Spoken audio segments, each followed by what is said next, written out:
Usai pertemuan di pos pelayanan terpadu Posyandu di wilayah Sukmajaya, Depok, Jawa Barat, 26 ibu-ibu terpapar COVID-19. Mereka kini harus jalani perawatan di rumah sakit serta isolasi mandiri.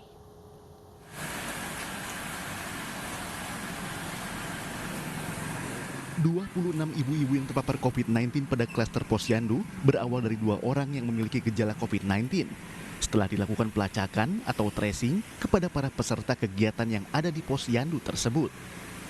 Juru bicara Satuan Tugas COVID-19 Kota Depok, Dadang Wihana, membenarkan adanya puluhan ibu-ibu yang terpapar COVID-19 setelah menjalani tes melalui swab PCR.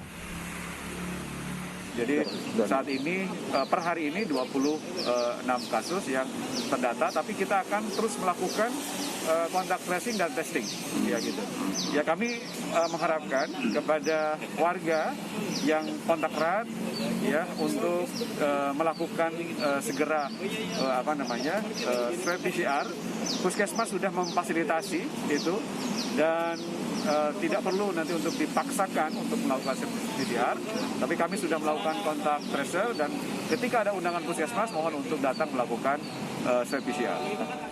Diketahui pada perkumpulan ibu-ibu dalam kegiatan Posyandu, sebanyak 54 orang yang telah menjalani swab PCR.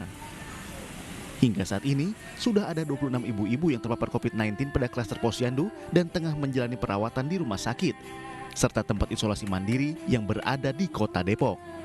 Dari Depok, Jawa Barat, Yung Rizky, iNews melaporkan. Selama 3 pekan terakhir, 3 warga desa Banyurip, Kecamatan Kalidawir, Tulung Agung, Jawa Timur meninggal dunia dengan status positif COVID-19. Saat ini Dinas Kesehatan setempat melakukan tracing dengan jemput bola lantaran sebagian warga banyak yang menolak untuk diperiksa.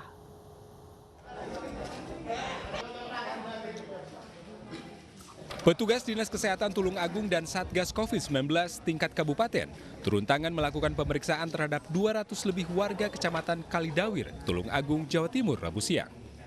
Pemeriksaan meliputi rapid test antibodi dan swab antigen.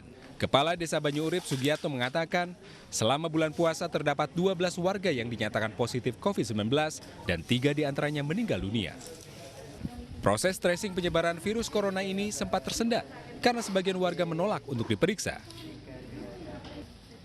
Karena itu, petugas terpaksa jemput bola melakukan pemeriksaan langsung ke rumah-rumah warga.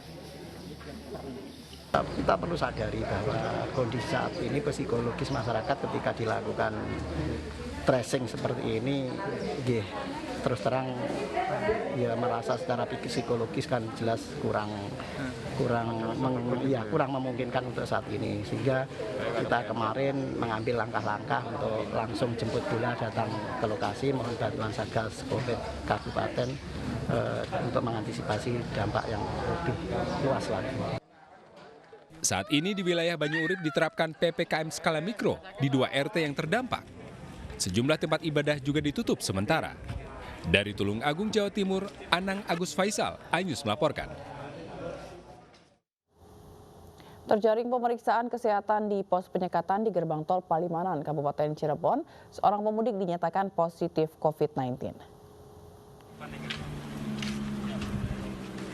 1 orang dari rombongan pemudik dinyatakan positif COVID-19 usai menjalani pemeriksaan antigen di gerbang tol Palimanan, Kabupaten Cirebon, Kamis sore.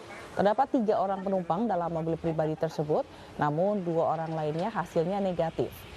Rombongan pemudik asal Jakarta yang hendak menuju Semarang, Jawa Tengah ini akhirnya dipaksa untuk putar balik ke Jakarta untuk melakukan isolasi mandiri. Di hari pertama penyekatan larangan mudik, petugas kesehatan di gerbang tol Palimanan melakukan pengujian terhadap 9 orang pemudik. Di gerbang tol Palimanan untuk saat ini ada pemeriksaan antigen 9 sampel. 1 sampel positif. 8 negatif. Itu pemudik? Pemudik. Dari mana mau ke mana? Yang positif itu dari Jakarta.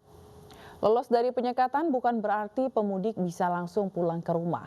Di Purbalingga, Jawa Tengah, belasan pemudik yang baru tiba di kampung halaman langsung menjalani rapid test antigen.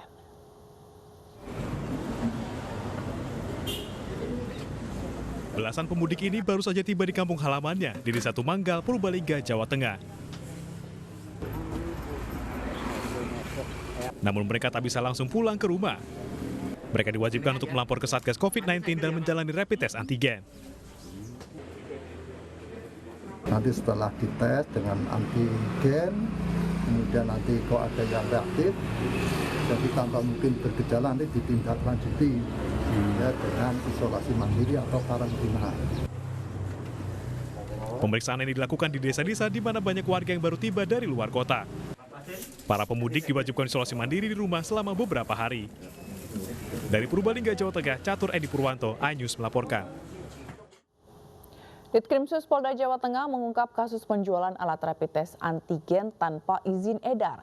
Polisi menangkap 1 orang tersangka yang berhasil meraup keuntungan hingga 2,8 miliar rupiah.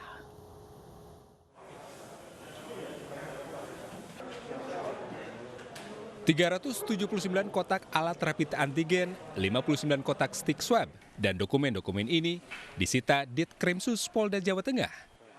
Alat-alat tes COVID-19 ini disita dari tersangka SPM karena tidak memiliki izin edar. Dalam 5 bulan terakhir, barang-barang ini diedarkan tersangka ke klinik-klinik dan rumah sakit di Semarang. Keuntungan yang diraup bahkan mencapai 2,8 miliar rupiah. Satu, kalau tidak mempunyai izin edar, jangan-jangan dia dipalsukan. Yang kedua, palsu dan tidak kan pendidikannya lebih dalam. Jangan-jangan dia kualifikasi terkait dengan kesehatan tidak memenuhi persyaratan sehingga wajib diedarkan. Edarkannya kemana Pak? Ke rumah sakit? Khusus untuk wilayah kita di wilayah Jawa Tengah. Jadi dia di masyarakat umum bisa, kemudian klinik, kemudian ke rumah sakit. Alat-alat ilegal ini didapatkan tersangka dari PT SSP yang beralamat di Sunter, Jakarta Utara. Tersangka dijerat dengan Undang-Undang Kesehatan dan Undang-Undang Perlindungan Konsumen dengan ancaman hukuman 5 tahun penjara dan denda 2 miliar rupiah. Dari Semarang, Jawa Tengah, Kristadi, iNews melaporkan. Ribuan buruh pabrik di Boyolali, Jawa Tengah mogok kerja karena THR dan gaji dicicil. Informasinya akan hadir usai jeda berikut ini.